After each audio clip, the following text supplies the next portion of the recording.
Baba wouldn't have forgiven him at all. Because he doesn't like it. Who apparently understands the full complexity of Amir's guilt, tells Baba that they are leaving.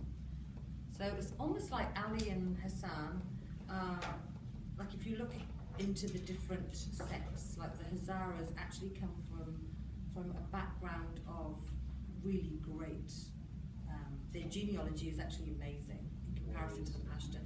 Yeah, they're pretty stupendous people. And so we've been shown now that although their society is saying that about them, actually it's a lie, because the truth about these people is that they are superior in a number of ways, and those qualities and values are actually rising to the surface under the hardship of those circumstances. At which point have you ever been under difficult circumstances and your values have risen? Because if so, that's a place where you make a note of that, so you can relate your experience to it. Okay.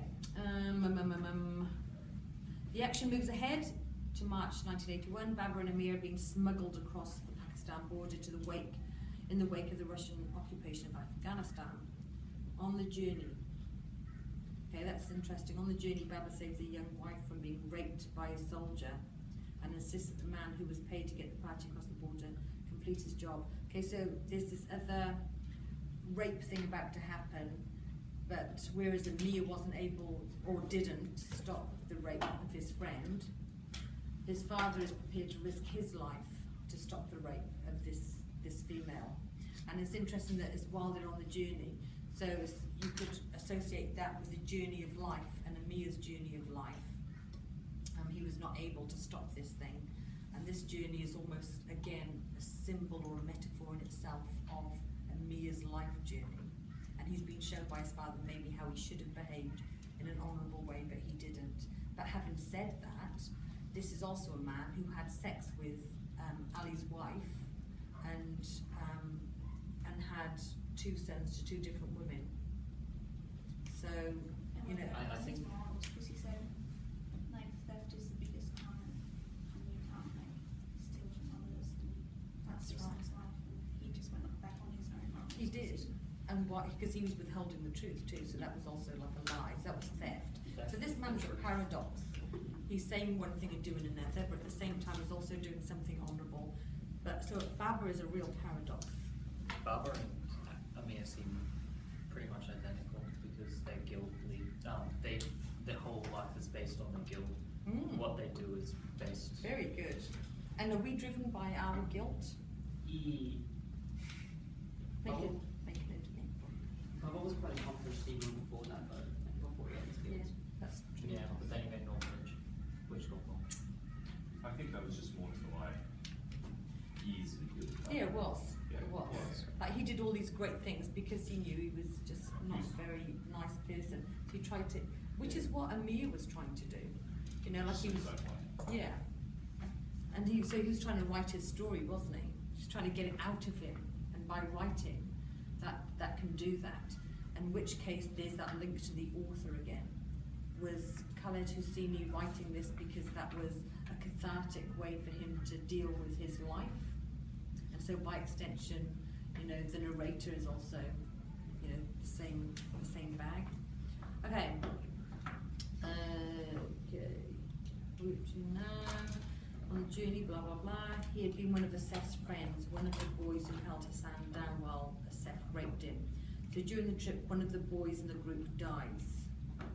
Okay, so we see justice there, don't we? Doesn't he talk about when they're in their basement, the father says that he got raped as well? Did his, Yeah, that he suffered the same thing. So it's like here the victim becomes the perpetrator, and that's a classic example of that. So that would be also the psycho analysis stuff as well. So where the rapist becomes the rapee. Yeah, no, absolutely. Or is it the rapist becomes the rapee? Raped. Yeah, I gotta go to this. All right. Keep going with your draft. Read the readings are sent on the email. So like if you're doing this from a reading perspective, certainly read the reader one so you can take quotes from it.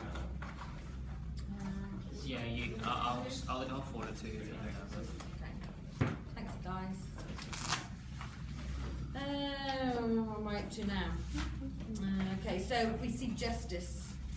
So, and that makes me feel untrusting of the author. Because, you know, what are the odds of one of the guys who held him down actually being transported at the same time and dying? You know, how realistic is that? How do we feel about that? You know, what do you think about the author? And if that's unreliable, what else is unreliable? Okay, next page. The following chapters bring the reader to Fremont, California, so we've actually come to a new country now, new beginnings. You can't run away from yourself. You take yourself with you wherever you go. That's a key point there.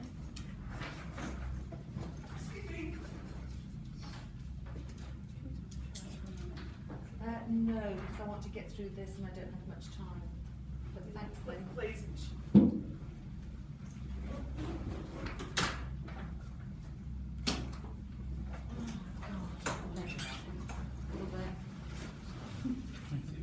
See ya. Thanks, boys. I don't think Paris is really well. Oh.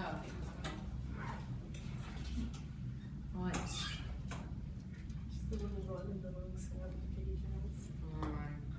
Alright. The following chapters bring the reader to Fremont, California. In the 1980s, Babbitt is working at a gas station. So he's been brought completely low.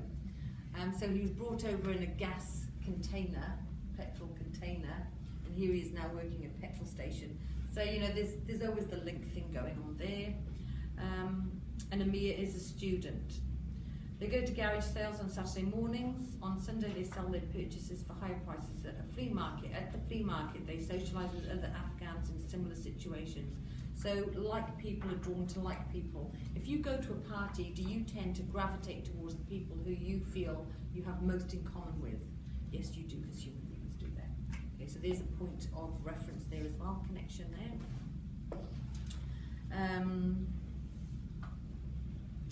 Because we want people to support our beliefs and our culture. That's why we mix with people who are the same as us, because we need to be reaffirmed in what we believe to feel that we've done the right thing and made the right choices. Okay, Amir finds the courage to, sorry, I'm moving on a bit too fast. Men and women who were once teachers, lawyers, doctors and other professionals before they were forced to immigrate. Okay, so there's very much the plight of the refugee is exposed there. So that looks like a bit of advertising on behalf of the author to get a point across about refugees and immigrants. So we're supposed to learn something from there, which makes me feel resentful because I don't want to be sold something. I want to feel like I've got an authentic story. Okay. It is at the flea market where Amir first meets General Tahiri and his daughter Soraya, with whom he is immediately smitten. So this is love at first sight in a culture that doesn't support love at first sight. Eventually, Amir finds the courage, although it's in a country that supports love at first sight. So it's just multi-layers all the time there, isn't it? Eventually, Amir finds the courage to court Soraya in the proper Afghan tradition. So he's taken the traditional route, Amir. Why is he bothering? His father's getting old. He works in a gas station. He's got no more power. He's in America. He could do anything he wanted, really. He doesn't have to do that. And he could go and pursue somebody who's American. So why is he even bothering, do you think, to do the Afghan tradition thing? It's because of her father, isn't it? Well, she'd already run away once with a bloke. You know, she's going to be left on the shelf. She's lucky to have anyone. He feels like guilty about his Afghan traditions. Guilt, driven by guilt again, possibly. It's a strong emotion, isn't it, guilt?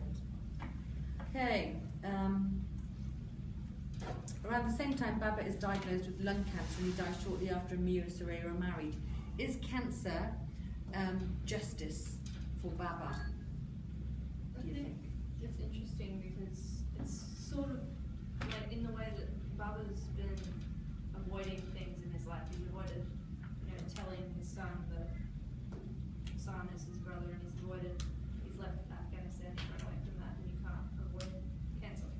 No, Didn't you Baba can't. tell Amir when he was like 9 that he thinks he has cancer? I don't remember that. He was out on like near a lake What or was with something. that? They mentioned cancer. I And didn't then understand they it. were watching hippies, and he's like, "Oh, it's white people." Like, whoa! And then they were like eating a picnic, and he's like, "I think I have cancer." When he was like sure this isn't a dream you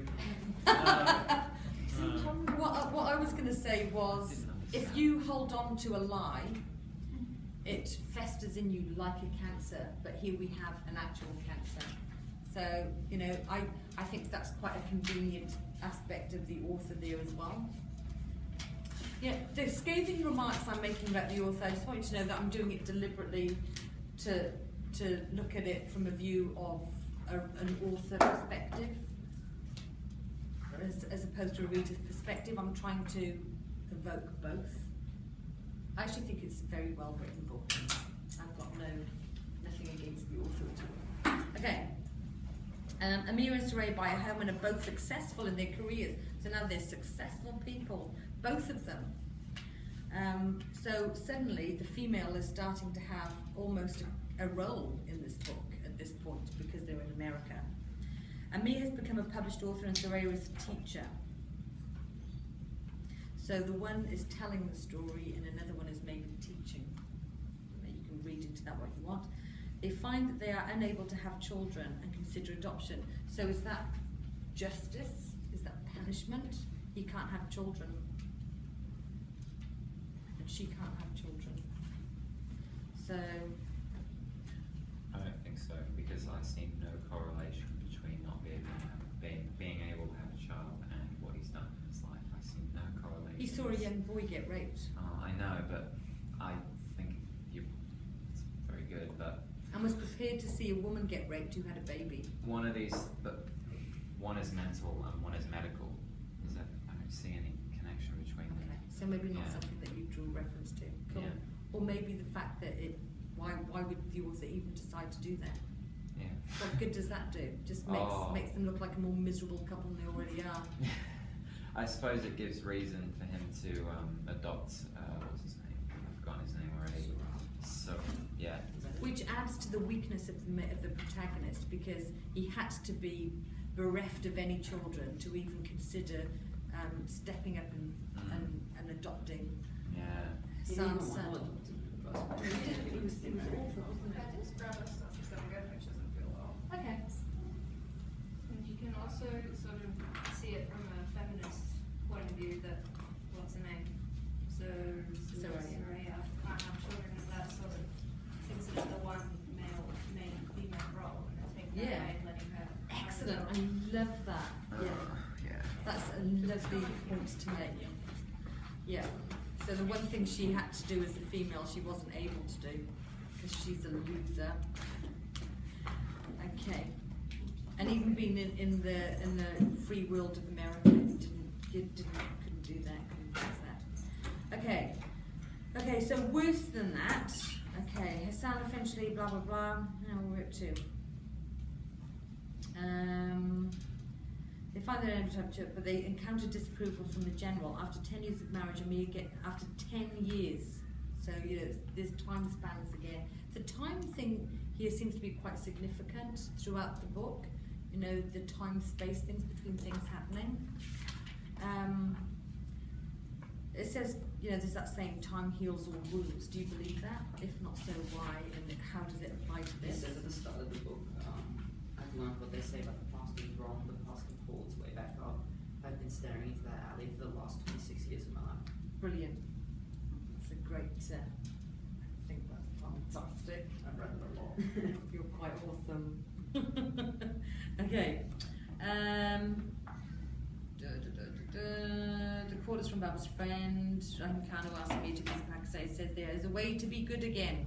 So he knew that he wasn't good. It's like, I don't care if you were successful, I don't care about any of that, you're not good, because how can you be good again? And is that assuming that he was good once? Because I don't see any evidence for that either. Which suggests that Rahim Khan knows about what happened to Hassan in the alley and has found a way for Amir to redeem himself. Okay, in Pakistan, Amir finds Rahim Khan much altered. It is clear that he is dying and wants to make things right before he passes away. So also Rahim Khan needs to make things right. Everybody needs to make things right. Everybody needs redemption. And now he's got cancer. Is that because he was holding the same secret? Yeah. Isn't that very Because he convenient was- though? Yeah, his father's best friend. Yeah, so he deserved cancer too. You know, so it's sort of like, is that very convenient though? Yeah, and so, yeah, just all feels quite contrived and convenient, which detracts from the authenticity of the story that I was enjoying until it became inauthentic. Rahim Khan tells Amir about his life after Baba and Amir left Afghanistan. He moved into their home to keep it safe for them as per an arrangement with Baba. Eventually, however, he became too old to maintain the house and was lonely, so he searched for Hassan. So he's looking for a servant. Yeah, why didn't he search for before? Yeah, or why didn't he just get a servant? Yeah, I know exactly. But now he needs help. So what, is he searching for a servant or is he searching for Hassan? You know. So he found the former servant married and expecting a baby, and Rahim Khan invited him to move back to Baba's house. Hassan eventually moved his family into the hut where he grew up and helped Rahim Khan take care of Baba's house. So it's done a full circle, and Hassan ends up living in the same place, doing the same job. So very cyclic, the time thing again, and structure. The baby was stillborn, but Hassan's wife became pregnant a second time. This time the baby was healthy. So is that an allusion to the fact that maybe Amir should have died because he was a horrible person? Yep. This is the part where it says, I think I have cancer, but I think it's Amir saying it. The whole time. Yeah, Yeah, it's I'm trying to find it. Okay, read that section from I took a bite of my sandwich. I think it's Amir saying I think I have cancer. it's so random, isn't I it? thought it was Barbara saying it at the start. Yeah.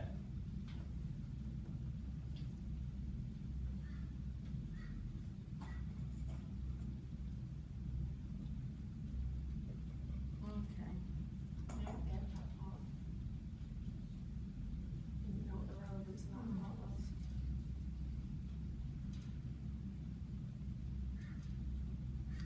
Maybe he's just trying to, it looks as though he's trying to elicit sympathy from Baba.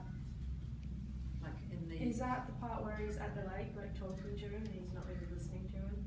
And he's like just saying things, and he's like, I think I have cancer, and he's just Yeah. kind of like, do you want to go get the soda? He's trying to elicit sympathy and affection and attention from his father. I think that's what's in relation. But good link to